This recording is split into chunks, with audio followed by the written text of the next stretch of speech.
Kargil war Kargil war क्यों हुई, क्या जरूरत थी, और फिर किस तरह से उसमें से वापस आया गया, और सबसे पहले कि शुरू ही क्यों की, पाकिस्तान हर जंग क्यों शुरू करती है। कारगिल जंग क्यों हुई और आपने कहा है कि हमने क्यों जंगें शुरू की। ये दोनों बातें जो है ना, ये एक बहुत बड़ा एक पजल है कि जो मुल्क कहता है कि हमारे पे हमला होने वाला है, हिंदुस्तान हमारे हमें ख़त्म करने की नीयत से है, तो वो खुद ही क्यों अपनी जंगें शुरू करता है। ये बात बहुत बड़ा मुनासिब आपका वाजपेयी साहब की तरफ से ऑफर आया कि let's meet to discuss peace, और नवाज शरीफ ने भी उसको रिस्पॉन्ड किया इन अ पॉजिटिव मैनर। मुझे याद है वो 1999 का फरवरी जब उनका डेलीगेशन आया, उसके अंदर कई वो लोग जो लाहौर से गए हुए थे, जिस तरह मशहूर मैटनी आइडल देवानंद साहब आए, सिंगर महेंद्र कपूर आए, उसमें कुलदीप नैयर जो कि सियालकोट से गए हुए थे वो आए, बाकी भी उनके बड़े बड़े मशहूर लोग आए जो हिंदुस्तान पाकिस्तान की दोस्ती की बात करते थे या वो अमन चाहते थे। मियां नवाज शरीफ ने भी उनके साथ जो मेहमान नवाजी की वो बहुत मिसाली थी, इसमें कोई शक नहीं है। लेकिन जब वो लोग अटारी वाघा बॉर्डर से अंदर आए हैं, तो वाजपेयी साहब को तो हेलीकॉप्टर पे ये ले आए ना गवर्नर हाउस, लेकिन बाकी लोग जो हैं वो बसों में लाए गए, और उस बसों के ऊपर जमात इस्लामी के गुंडों ने रोड़े फेंके। और मुझे ये इनसाइड स्टोरी पता है कि उन्हीं गुंडों के अंदर आईएसआई के लोग भी बैठे हुए थे जो उन पे ये पत्थर फेंक रहे थे। हालांकि वो हमारे गेस्ट थे, हमारी गवर्नमेंट की एक पोजीशन थी और हमारी डीप स्टेट की और जमात इस्लामी की बिल्कुल उसके बरक्स पोजीशन थी। खैर, उसके साथ 21 फरवरी 1999 का लाहौर अकॉर्ड अग्री हुआ between prime minister Nawaz Sharif और प्राइम मिनिस्टर अटल बिहारी वाजपेयी। उससे पहले वाजपेयी साहब जा चुके थे पाकिस्तान मीनार पे, हाँ जी, मीनार पाकिस्तान पे, और वहां पे जो उन्होंने तकरीर की, उन्होंने कहा कि हम यानी कि हिंदू नेशनलिस्ट जो हैं वो तकसीम के हक में नहीं थे, लेकिन आज मैं यहाँ पे आ गया हूँ और हम समझते हैं कि तकसीम जो हो गई है वो मुनासिब है, अब तो अब आगे बढ़ना चाहिए, दोस्ती करनी चाहिए। तो अगर हिंदू नेशनलिस्टों का हमारे पाकिस्तान के खिलाफ कोई था तो उस दिन उन्होंने उसे सरेंडर कर दिया, और पाकिस्तान के अंदर फिर नवाज शरीफ साहब, वो जो अकॉर्ड हुआ है वो आप पढ़ लें, उसमें यही था कि आज के बाद हम जो एक दूसरे के खिलाफ प्रोपोगंडा करते हैं वो खत्म हो जाएगा, और जो हमारे मसाइल हैं वो पीसफुली रिजॉल्व हो जाएंगे। उसमें कहा जाता है कि कश्मीर के ऊपर भी बहुत प्रोग्रेस हो गई थी, उसमें कई किस्म के वो एक जेलम या चनाब आइडिया था, इधर से कुछ उधर आइडियाज थे।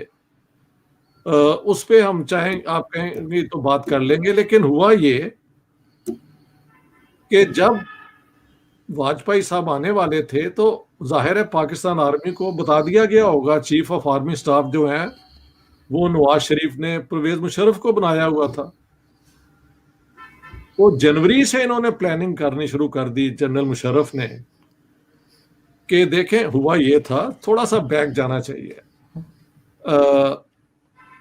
47-48 के दौरान जो इंडिया पाकिस्तान की लिमिटेड वॉर हुई ना कश्मीर में, उसमें 1 जनवरी 1949 को सीज फायर हुआ, और सीज फायर के बाद जो इलाके इंडिया ने किए हुए थे कैप्चर वो उनके पास रहे, और जो इलाके हमारे पास थे वो हमारे पास रहे।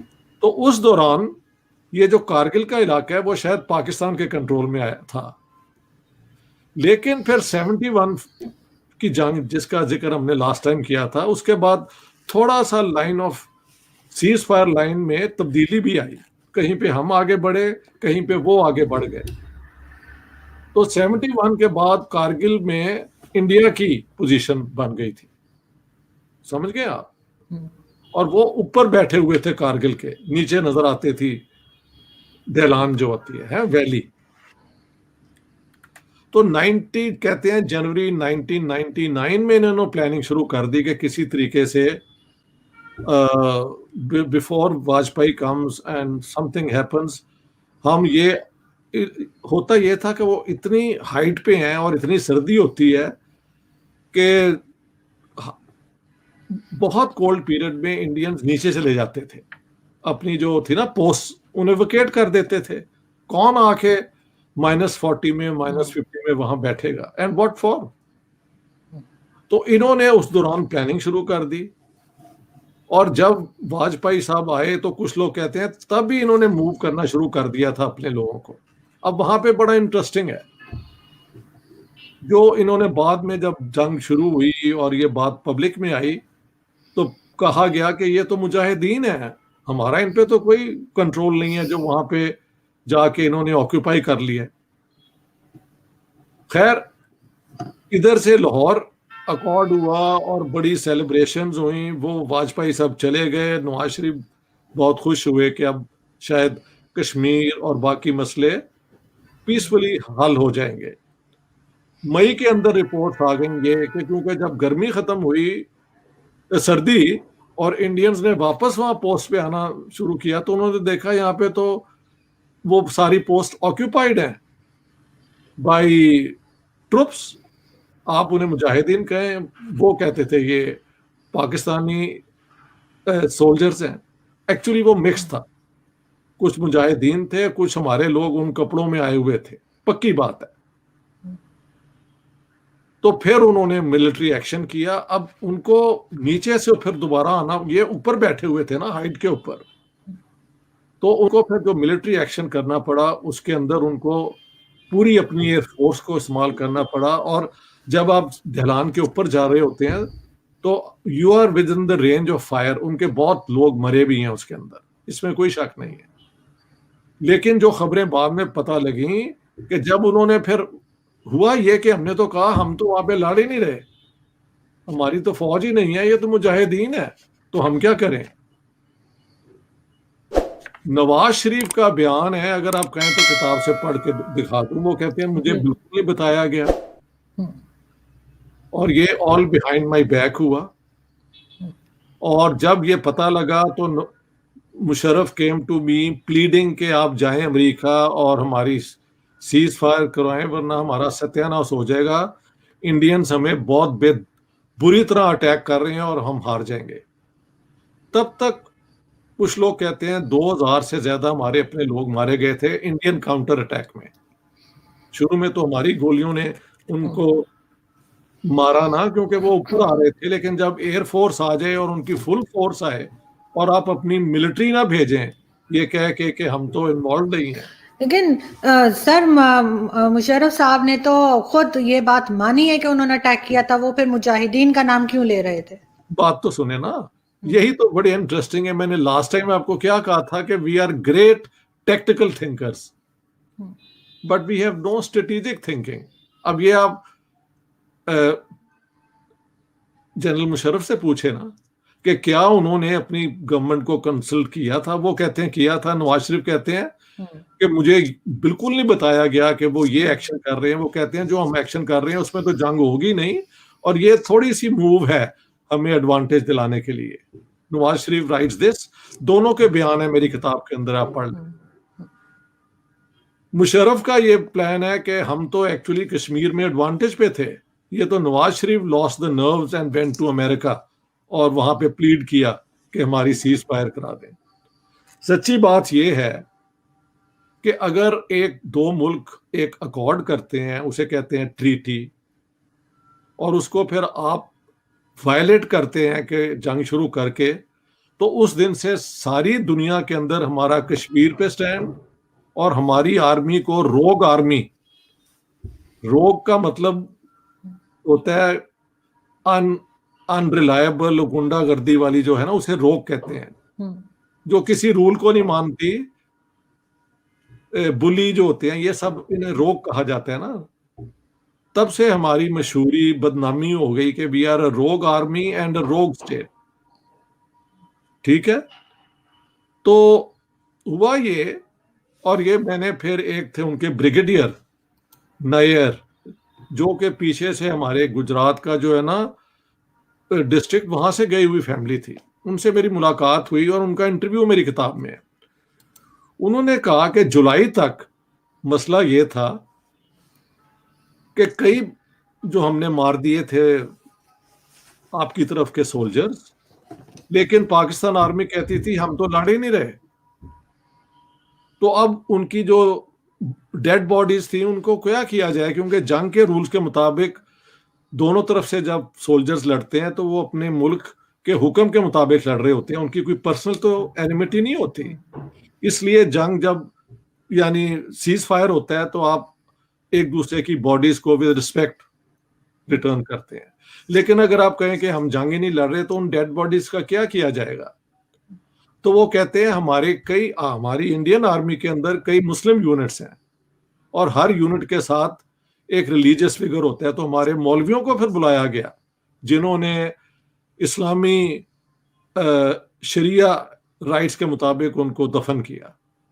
लेकिन जुलाई के बाद हमारे मुशर्रफ और इन्होंने मानना शुरू कर दिया कि हम भी लड़ रहे हैं, और बाद में आपको पता है इन्होंने निशान हैदर और बाकी जितने हमारे हैं वो अपने लेफ्टिनेंट्स को और कर्नल तक को दिए हैं। यानी हमारी नॉनसेंस देखें आप, पहले आप कह रहे हैं कि हम तो लड़ ही नहीं रहे, और फिर जब प्रेसिडेंट की तरफ से वो मिलते हैं ये अवार्ड तो उनमें आर्मी के लोगों को दिए गए हैं कि उन्होंने लड़े और वहां पे शहीद हुए। और आपने जो डेड बॉडीज लेने से इनकार कर दिया कि हम तो थे ही नहीं। वो पहले ये हुआ ना, बस जुलाई में फिर इन्होंने मानना शुरू कर दिया, और फिर उसके बाद वीडियो है इंडिया वालों ने लगाई हुई है, जैसे with proper salute Pakistani flag के मुताबिक उन्होंने हमारे डेड बॉडीज जो है ना सोल्जर्स की हैंड ओवर की हैं टू द पाकिस्तान आर्मी। लेकिन जुलाई से पहले जब ये स्टैंड इन्होंने लिया था कि हम तो लड़ ही नहीं रहे, ये तो मुजाहिदीन है, तो तब तक की जो डेड बॉडीज हैं वो क्या रॉट करती, उनको फिर इंडियंस ने इस्लामी असूलों के मुताबिक उन्हें बैरी की है। ठीक है, तो ये है कारगिल वॉर। लेकिन कारगिल वॉर के अंदर आप देखें असर ये हुआ कि बिल क्लिंटन और इंडिया में पहले से बात हो रही थी वो और करीब हो गए। चाइना जो पाकिस्तान का बहुत बड़ा सपोर्टर था, कारगिल में उन्होंने पाकिस्तान को सपोर्ट नहीं किया उनके स्टैंड को, क्योंकि जब आप दो मुल्क एक बयान दे देते हैं ऑफिशियल प्राइम मिनिस्टर्स के हम अमन से करेंगे, तो दुनिया के सारे मॉरल रूल्स एथिकल रूल्स को तोड़ के आप एक मिलिट्री एक्शन करते हैं सरेप्चसली यानी सीक्रेसी में, तो इससे ज्यादा बेईमानी क्या हो सकती है? जनरल मुशर्रफ का ये एक्ट जो है वो अनपार्डनेबल है।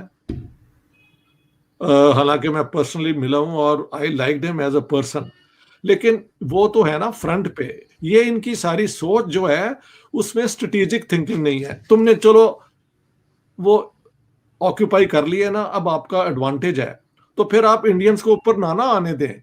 अगर वो अपने प्लेन्स लेके आ रहे हैं तो आप भी अपने एयरफोर्स लाएं, आप भी अपनी पूरी फौजें लाएं और उनको वो पोजीशंस वापस ना दें। वो भी नहीं किया। तो थोड़ी देर के बाद जब आपने उनके बहुत लोग मार लिए, फिर उन्होंने आपके बेनजीर के मुताबिक 3000 से ज्यादा लोग हमारे मारे गए हैं उसके अंदर। दोनों तरफ अपने लोगों के जो मारे गए हैं उनको शहीद कहते हैं, विच इज ठीक है, अपने मुल्क के लिए जाने दी हैं, वो तो शहीद हैं अपने अपने पोजीशन से। लेकिन बेसिकली तो जिन बीवियों के, जिन माओं के, जिन बच्चों के जो हैं फादर हस्बैंड और बेटे जो हैं वो तो चले गए ना, तो मैं इसको कोई सेलिब्रेट नहीं करता। मैं समझता हूँ जंग जो हुई ये कारगिल की, ये बड़ी नॉनसेंस थी।